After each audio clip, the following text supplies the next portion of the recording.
It's time.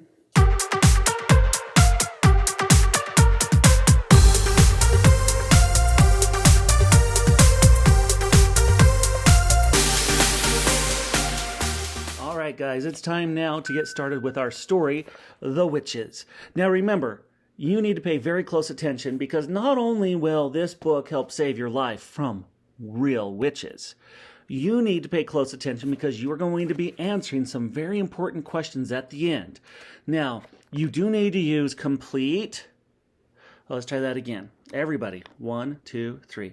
You will be answering each and every question with complete sentences. Now, I ask you to restate the question. Why is that?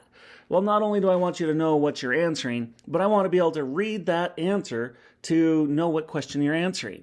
So, restate the question, and if you pay attention, you can copy and paste the question and change it into your answer, and then you're done. All right, let's get started.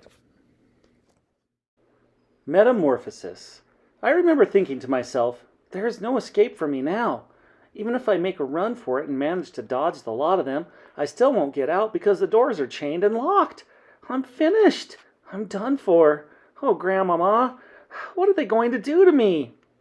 I looked round and I saw a hideous painted and powdered witch's face staring down at me, and the face opened its mouth and yelled triumphantly, "It's here! It's behind the screen! Come and grab it!" The witch reached out a gloved hand and grabbed me by the hair and but I twisted free and jumped away, and I ran. Oh, how I ran! The sheer terror of it all put wings on my feet. I flew around the outside of the great ballroom, and not one of them had a chance of catching me. As I came level with the doors, I paused and tried to open them, but the big chain was on them, and they didn't even rattle. The witches were not bothering to chase me. They simply stood in small groups watching me, and knowing for certain that there was no way I could escape. Several of them were holding their noses with gloved fingers, and there were cries of, "Pooh! What a stink! We can't stand this much longer!" "Catch it then, you idiots!" screamed the Grand High Witch from up on the platform. "Spread out in a line across the room and close iron on it, and grab it! Corner this filthy little gumboil and seize it, and bring it up here to me!" The witches spread out as they were told. They advanced towards me, some from one end, some from the other, and some came down the middle between the rows of empty chairs. They were bound to get me now. They had me cornered. From sheer and absolute terror, I began to scream, "Help!" I screamed, turning my head towards the doors in the hope that somebody outside might hear me. "Help! Help! Help!" "Get it!" shouted the Grand High Witch. "Grab hold of it! Stop it yelling!"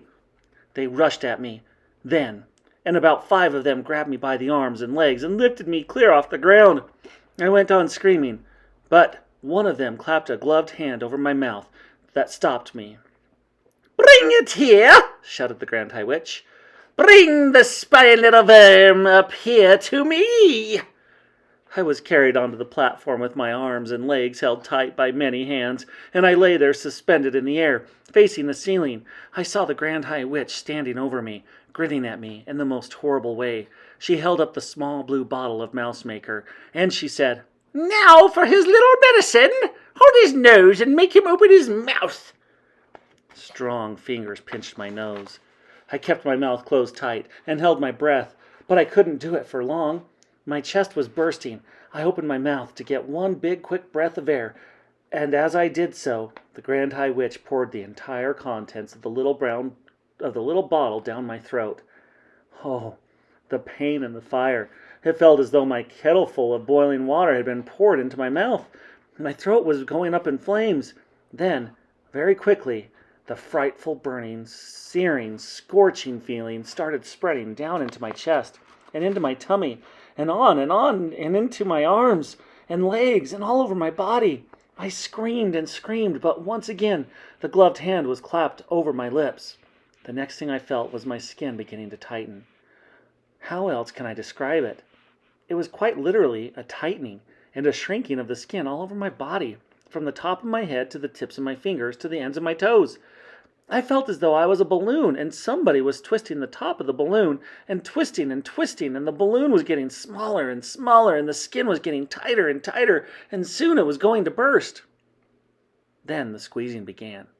This time, I was inside a suit of iron, and somebody was turning a screw, and with each turn of the screw, the iron suit became smaller and smaller, so that I was squeezed like an orange into a pulpy mess with the juice running out of my sides. After that, there came a fierce, prickling sensation all over my body. Oh, what was left of my skin, as though tiny needles were forcing their way out through the surface of the skin from the inside. And this, I realize now, was the growing of mouse fur.